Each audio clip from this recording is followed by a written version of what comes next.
పవన్ కళ్యాణ్ అన్న నాగబాబుకు మంత్రి పదవి ఎప్పుడు?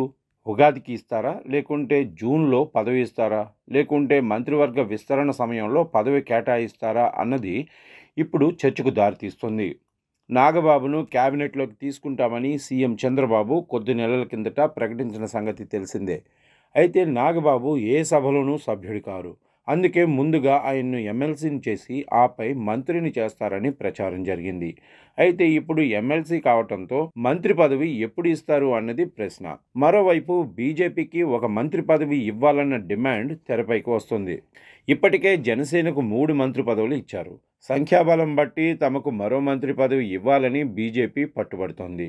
బీజేపీకి ఒకే ఒక మంత్రి పదవి కేటాయించారు. కానీ ఆ పార్టీ నుంచి దాదాపు 8 మంది గెలిచారు.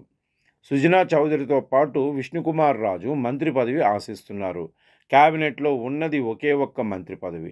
అందుకే ఆ పదవి జనసేనకు ఇవ్వాలా, బీజేపీకి ఇవ్వాలా అనే ఆలోచనలో ఉన్నారు చంద్రబాబు. అయితే నాగబాబు ఎమ్మెల్సీ అయ్యారు. ముందు ఇచ్చిన మాటకు కట్టుబడి ఉండాలంటే తప్పకుండా మంత్రి పదవి ఇవ్వాలి. అయితే అది ఇప్పుడు ఇస్తారా, కొద్ది రోజులు ఆగిన తర్వాత ఇస్తారా అన్నది తెలియాల్సి ఉంది. ప్రస్తుతం కేబినెట్లో ఉన్న మంత్రులు 10 మంది కొత్తగా గెలిచిన వారే.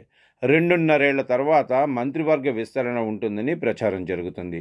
అప్పట్లో సీనియర్లకు అవకాశం కల్పించి జూనియర్లను పక్కన పెడతారని కూడా టాక్ నడుస్తుంది. అయితే అంతవరకు మంత్రి పదవి అందని ద్రాక్షగా ఉంటుందన్నది ఒకసారి కొత్త టాక్. నాగబాబు ఇటీవల ఎమ్మెల్సీ అయ్యారు. ఆయన పదవీ కాలం 6 ఏళ్లు ఉంటుంది. అందుకే మంత్రివర్గ విస్తరణ వరకు ఆయన వెయిట్ చేస్తారని తెలుస్తుంది.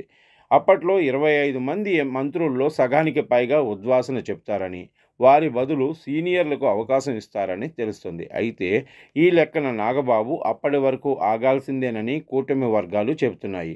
అందులో ఎంత వాస్తవం ఉందో తెలియాల్సి ఉంది.